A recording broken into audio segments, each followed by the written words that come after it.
Good morning everyone. आप सभी का आपके यूट्यूब चैनल हंस एजुकेशन एकेडमी पर हार्दिक स्वागत है। आज की क्लास में हम चर्चा करने वाले हैं एएलपी टेक्नीशियन में जो प्रीवियस ईयर क्वेश्चन पूछे गए थे साइंस के, उन पर। ये हमारा पहले शिफ्ट का पेपर है जो 9 अगस्त को हुआ था।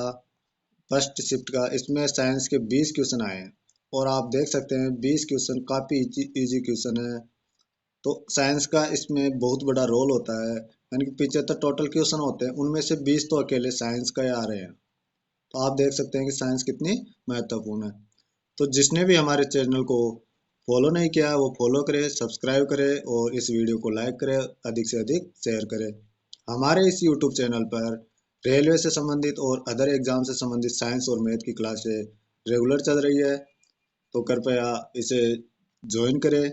और जो भी तैयारी कर रहा है वो चाहे रेलवे की हो या स्टेट की कोई भी एग्ज़ाम हो, जिस भी एग्ज़ाम में साइंस से क्वेश्चन पूछे जाते हैं वो सारे मैं यहाँ कंप्लीट करवाऊँगा। और हमारा सीरीज चल रहा है, मैंने साइंस की कल ही एक वीडियो डाली है जिसमें हमारा जर्नल इंट्रोडक्शन हुआ है। उससे भी आप देख सकते हैं कि काफ़ी क्वेश्चन आते हैं और मैं इन पेपरों में बताऊंगा कि उस क्लास से कितने क्वेश्चन आए हुए हैं। और अगली हमारी जल्दी क्लास आने वाली है अम्ल सार के ऊपर, और इस लेसन में आप देखोगे कि उस क्लास से मिनिमम 3 क्वेश्चन पूछे गए हैं। तो वो सारे टॉपिक मैं आपको क्लियर कराऊंगा। तो आप इस चैनल को सब्सक्राइब कर ले और फॉलो करें।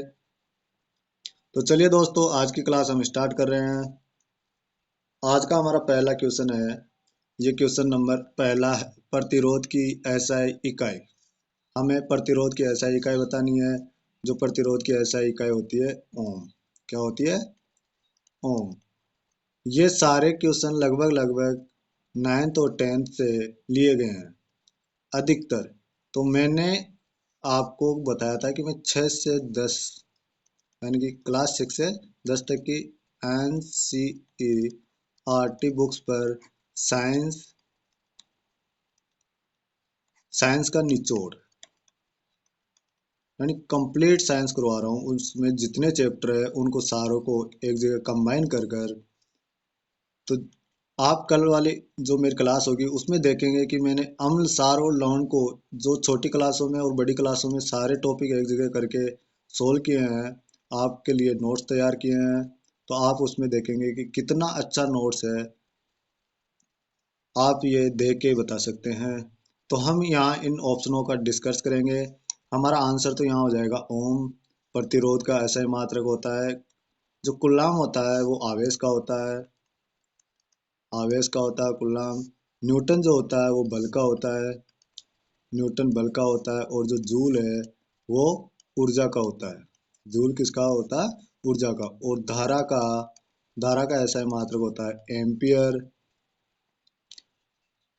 क्या होता है? एम्पियर।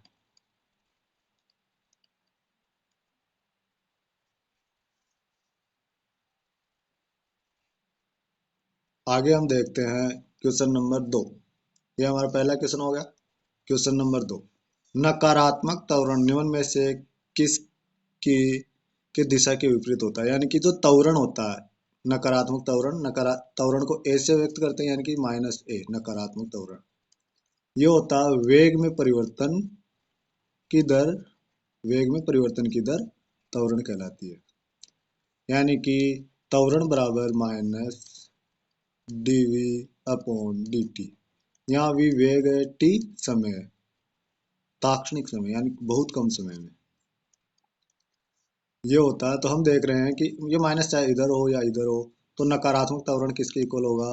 वेग के इक्वल। अभी मैंने बताया कि बल बल न्यूटन, इसका ऐसा ही मात्रक न्यूटन होता है। और बल बराबर होता है एफ, यानी एम ए। इससे भी क्वेश्चन पूछा गया है, अभी आगे आप देखोगे। तो अगली अगला क्वेश्चन हम देखते हैं। ये देखिए, ये क्वेश्चन दिया गया 1 kWh किलो वाट हावर, 1 kWh इक्वल होगा। तो 1 को ऐसे कैसे, किलो का मतलब होता है कि 1000, किलो का मतलब क्या होता है? 1000। किलो का मतलब होता है 1000, और इसे हमें सेकंड में चेंज करना है। किस में करना है चेंज? सेकंड में। तो 60 मिनट होती है 1 घंटे में, और 60 मिनट में कितने सेकंड होती है, यानी कि 1 मिनट में कितने सेकंड होती है 60, यानी कि ये हो जाएगा 3600 सेकंड। 1 घंटे में 3600 सेकंड होती है, कितने 3600 सेकंड। हम यहाँ 1000 से गुणा करेंगे इसे, और ये इसको 3600 से आपस में गुणा करके लिखेंगे। तो हम देखते हैं यहाँ कितनी जीरो, 1 2 3 4 5, तो 36 के आगे 5 जीरो उतारेंगे हम इसे लिख सकते हैं 36 गुणा 10 की पावर 5। क्या लिखेंगे हम, 36 गुणा 10 की पावर 5। अब हमारे पास ऑप्शन में ये तो है ही नहीं, तो हम क्या करेंगे, यहाँ एक जीरो बढ़ा रहे हैं, ये हो जाएगा 3.6 इंटू 10 की पावर 6। करेक्ट आंसर हमारा ये वाला हो जाएगा, जूल।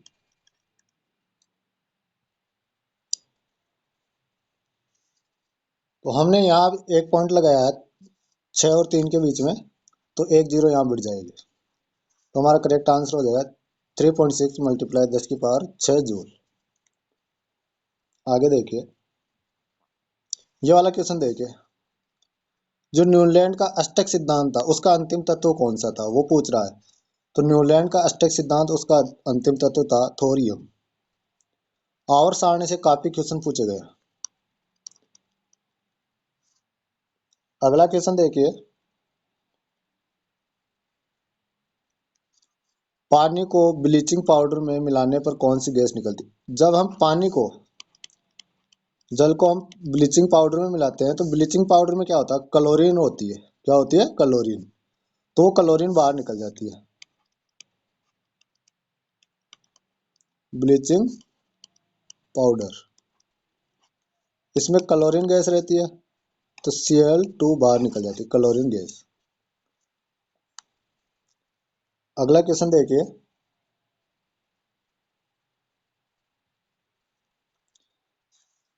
अलैंगिक प्रजनन लैंगिक प्रजनन से भिन्न अलैंगिक प्रजनन में होता है। अलैंगिक प्रजनन में क्या होता है,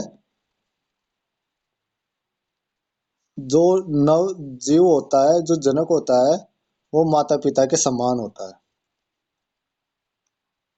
किसके समान होता है, माता पिता के समान। जैसे इसका एग्जाम्पल मैं आपको लिखूं कि इसमें जो जनन की प्रक्रिया, उसमें केवल एक ही भाग लेता है, या तो नर होता है या मादा। तो हम इसमें देख, जैसे हमारा एग्जाम्पल हाइड्रा, हाइड्रा ये किससे, मुकुलन,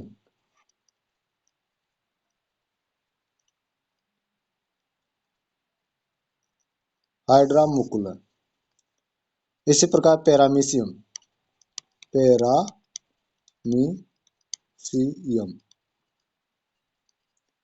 इनमें क्या होता है, अलैंगिक जनन होता है। तो ये हाइड्रा जो होता है वो कुछ इस प्रकार से होता है, मुकुलन जो होता है। अब यहाँ से छोटा सा निकलेगा, फिर ये और धीरे धीरे और बड़ा होगा, फिर ये और बड़ा होगा, ऐसे बड़ा होते होते ये अपने इसी से अलग हो जाएगा। अब ये सेम टू सेम इसी के समान होगा, तो क्या होगा, नए जीव जनक माता पिता के समान होते हैं। इसी प्रकार हम देखते हैं अम्बिबा, अम्बिबा में होता है द्विव विखंडन। अम्बिबा में क्या होता है, द्विव विखंडन। अम्बिबा में द्विव विखंडन होता है, जैसे यहाँ से होगा, तो ये धीरे धीरे अपने जनक की तरह इसी के समान ये वापस हो जाएगा। ये देखिए, तो क्या होगा, अलैंगिक जनन में जो नया जीव बनता है वो अपने माता पिता के समान ही बनता है। अगला क्वेश्चन देखिए, सर्च लाइट का परावर्तक कौन सा है। जो सर्च लाइट होती है, जो हम रात को उजाला करके देखते हैं, इसका जो ये वाला होता है, ये किसका होता है, ये होता अवतल का। कौन सा, अवतल दर्पण, अवतल दर्पण। ये सारे क्वेश्चन 10th बेस पे है। और यहाँ देखिए ये वाला, निम्नलिखित में से कौन सी अभिक्रिया द्वारा उच्च प्रतिक्रिया वाली धातुओं का निष्कासन होता है। अब उच्च प्रतिक्रिया वाली, यानी कि जो उच्च क्रियाशील होती है, उन धातुओं का निष्कासन होता है। तो यहाँ देखिए, रोस्टिंग विधि नहीं आएगा, ये भी नहीं होगा। इलेक्ट्रोलाइसिस, इलेक्ट्रोलाइसिस इलेक्ट्रोलाइसिस विधि है ये काफ़ी इंपॉर्टेंट विधि है, मैं आपको इसको डिटेल में करवाऊंगा। आज मैं केवल आपको ये बता रहा हूँ कि कौन कौन से क्वेश्चन पूछे गए थे और किस टाइप के क्वेश्चन आते हैं। ये क्वेश्चन देखिए, जब एक परिपथ में कई प्रतिरोध श्रृंखला में जुड़े हुए होते हैं तो करंट का मान होता। अब ये प्रतिरोध, ये श्रृंखला है, तो इसमें क्या होगा, एक जो धारा बह रही है, जो धारा आएगी वो सभी में इक्वल होगी। क्या होगी? इक्वल, बराबर। इन सभी में क्या होगी? बराबर। जो धारा होगी वो धारा बराबर होगी। और ये कौन सा क्रम है? श्रेणी क्रम। कौन सा क्रम है ये? श्रेणी क्रम। इसमें धारा क्या होती है? बराबर होती है। एक होता है समांतर क्रम, जैसे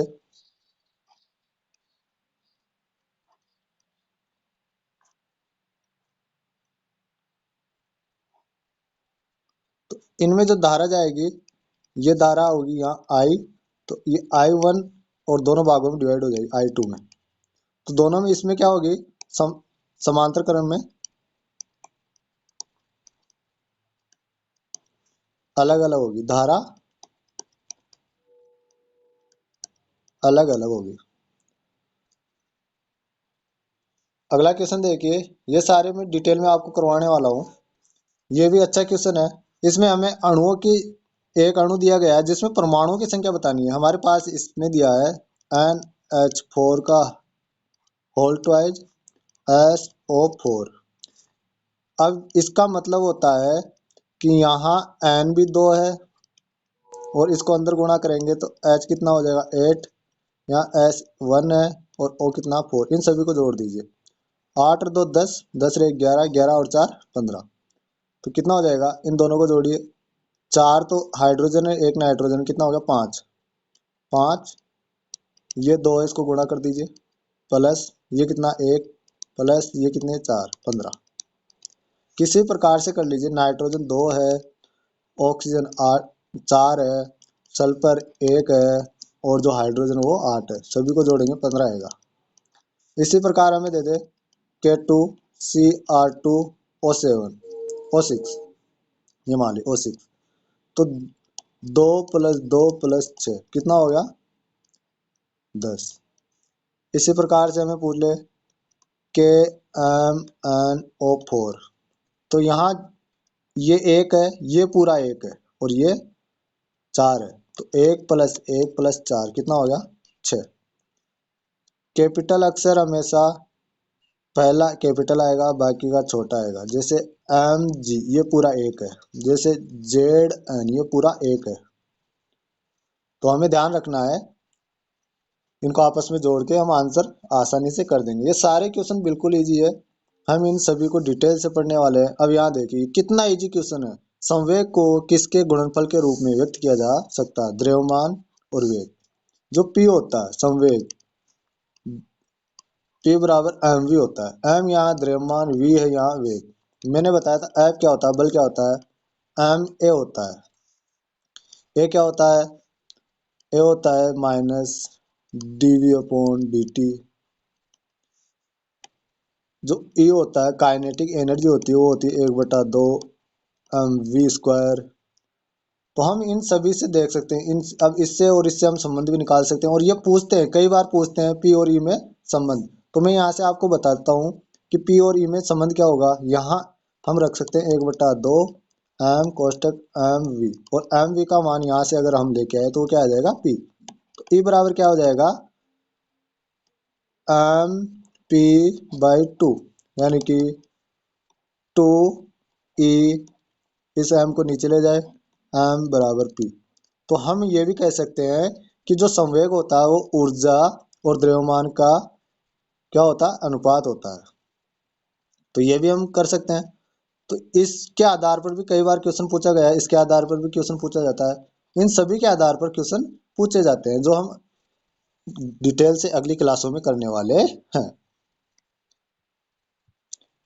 अब यहाँ देखिए, वे पौधे जिनमें पौधे के विभिन्न भाग उपस्थित नहीं होते, यानी कि ऐसे पौधे जिनमें पौधे के अलग अलग भाग, विभिन्न भाग जो होते हैं वो उपस्थित नहीं होते, वो होते हैं थैलोफाइटा।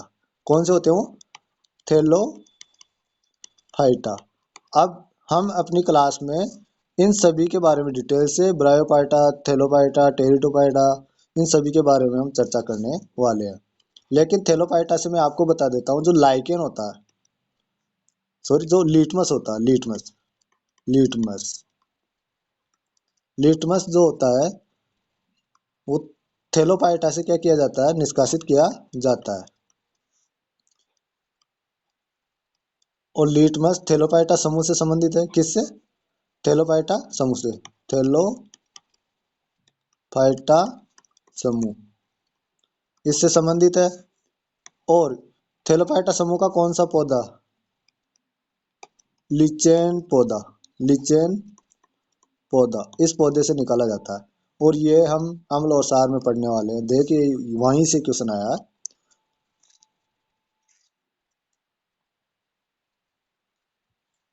अब हम यहाँ देखते हैं, ये भी देखो, अम्ल और सार से क्वेश्चन आया हुआ है। जो मैं क्लास करवाने वाला हूँ अम्ल और सार की, उसमें इस क्लास से कम 4-5 क्वेश्चन आए हुए हैं।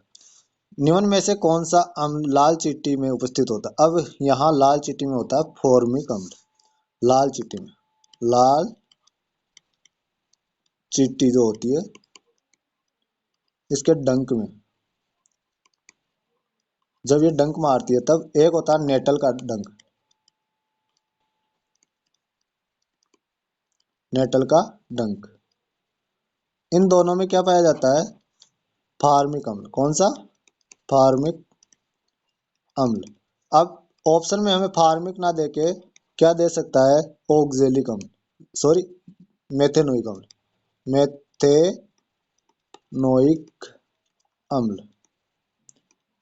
मेथेनोइक अम्ल भी दे सकता है, जिसका फॉर्मूला होता है HCOOH या CHOOH। कैसे भी कर लो, ये वाला फॉर्मूला होता है। अब यहाँ देखिए, ऑक्जेलिक अम्ल। ऑक्जेलिक अम्ल किस में पाया जाता है? टमाटर में। टमाटर में और पालक में। टमाटर में और पालक में। तो ये सारे हम कहाँ देखेंगे? अपनी अगली क्लास में देखेंगे। अगला हमारा क्वेश्चन होगा, उस धातु का नाम बताइए जिनको आसानी से चाकू से काटा जा सकता है। मोस्ट इंपोर्टेंट क्वेश्चन, कई बार रिपीट हुआ है, कई बार एग्जाम में पूछा गया है। जो सोडियम होता है और जो पोटेशियम होता है, इन दोनों को हम किससे? किससे? चाकू से आसानी से काट सकते हैं। इन दोनों को क्या कर सकते हैं हम? चाकू से आसानी से काट सकते हैं। इन दोनों को चाकू से आसानी से काट सकते हैं। तो हमारे यहाँ ऑप्शन नंबर ए, सोडियम। एक परमाणु में न्यूट्रॉनों की संख्या किसके बराबर होती? अब देखो, ये परमाणु है, हम यहाँ लिखते हैं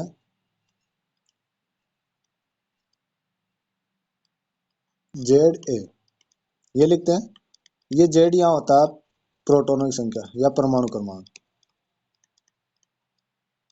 परमाणु क्रमांक। और ये होता है द्रव्यमान संख्या। अब हम देखते हैं कि किसी भी परमाणु में प्रोटॉन ही परमाणु क्रमांक होता है। प्रोटॉन ही परमाणु क्रमांक होते हैं। और प्रोटॉन बराबर इलेक्ट्रॉन होते हैं। अगर उस पर किसी प्रकार का चार्ज नहीं है, तो प्रोटॉन और न्यूट्रॉनों की संख्या समान आती है। सॉरी, प्रोटॉन और इलेक्ट्रॉनों की संख्या समान रहती है।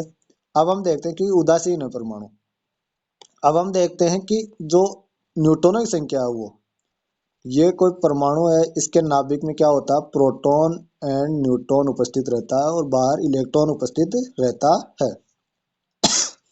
तो न्यूट्रॉनों की संख्या होगी, वो होगी टोटल द्रव्यमान, यानी द्रव्यमान संख्या माइनस परमाणु भार या परमाणु क्रमांक। इसे कहते हैं परमाणु भार और इसे कहते हैं परमाणु क्रमांक। इसे तो द्रव्यमान संख्या या परमाणु भार माइनस परमाणुओं की संख्या यानी प्रोटॉनों की संख्या, ये हमारा करेक्ट आंसर होगा। अब ये देख, आवर्त सारणी से कितने क्वेश्चन पूछे गए? कम से कम इस पेपर में आवर्त सारणी से 6-7 क्वेश्चन पूछे गए हैं। मेंडेलीव की आवर्त सारणी में तत्वों के गुणों को उनके, अब मेंडेलीव था, उसने जो तत्व थे उनको उनके द्रव्यमान के हिसाब से व्यवस्थित किया था। तो द्रव्यमान के बढ़ते क्रम में उसने व्यवस्थित किया था, परमाणुओं के द्रव्यमान के बढ़ते क्रम में उसने व्यवस्थित किया। और जो मोजले आया, मोजले मोजले ने दी आधुनिक आवर्त सारणी।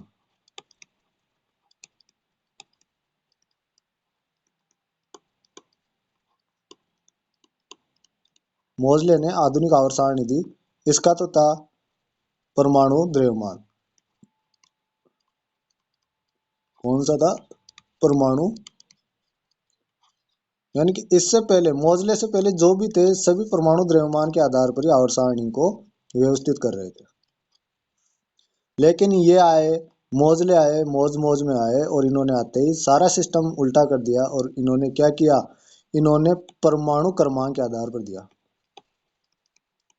और जैसे इन्होंने परमाणु क्रमांक के आधार पर व्यवस्थित किया, सारी आवर्त सारणी एक अच्छे क्रम में, एक व्यवस्थित क्रम में और सभी गुणों के आधार पर व्यवस्थित हो गई, परमाणु क्रमांक, परमाणु क्रमांक के आधार पर। अगला क्वेश्चन हम देखते हैं।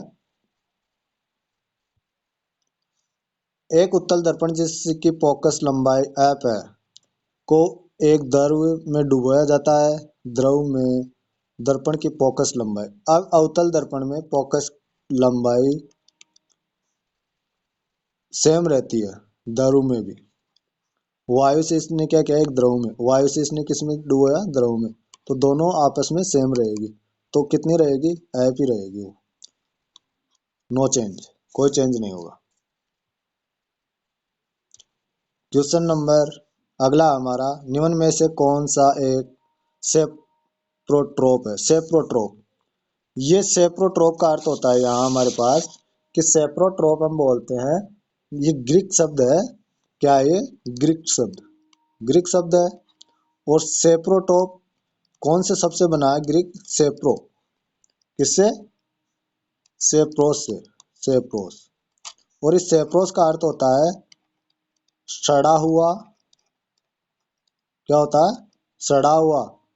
और ट्रोप, ट्रोप का अर्थ होता है पोषण, यानी कि सड़ा हुआ पोषण। तो इसका करेक्ट आंसर होगा कुकुरमुत्ता। और इसके एग्जाम्पल होते हैं बैक्टीरिया, बैक्टीरिया, कवक एंड कवक जैसे जीव।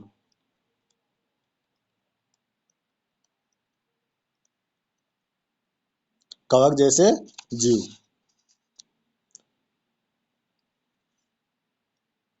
एक एग्जाम्पल हम इसका ले सकते हैं केचुआ, केचुआ, इसका एग्जाम्पल होगा। एक ये है कुकुरमुत्ता। आज का हमारा अगला क्वेश्चन है, ये काफी इंपॉर्टेंट क्वेश्चन है। अब देखो, 4 किलोग्राम भार की एक वस्तु क्षैतिज दिशा में 5 मीटर प्रति सेकंड की गति से बढ़ रही है। इसकी गति 10 मीटर प्रति सेकंड तक बढ़ाने के लिए इस पर किया गया कार्य, यह आया कार्य ऊर्जा परमेय, कार्य ऊर्जा परमेय से, यानी कि जो कार्य होता है वो काइनेटिक एनर्जी के परिवर्तन के इक्वल होता है। हम यहाँ जानते हैं काइनेटिक एनर्जी होती है 1/2 mv², यानी कि हम यहाँ जो v को लेंगे डेल v लेंगे, और डेल हमेशा परिवर्तन को दर्शाता है।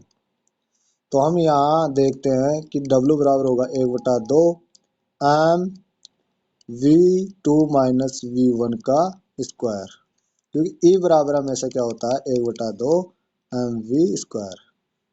तो यहाँ हम देखते हैं कि 1/2, द्रव्यमान कितना 4, सॉरी द्रव्यमान कितना 4, इन दोनों का स्क्वायर लेंगे ना हम, इसका स्क्वायर, इसका स्क्वायर। तो हम यहाँ देखते हैं ना कि इसको करेंगे, ये इस प्रकार से होगा v2 - 1/2 mv1²। तो हम यहाँ से 1/2 m दोनों में कॉमन लेंगे, 1/2 m कॉमन लिया तो यहाँ बच्चा v2² - v1²।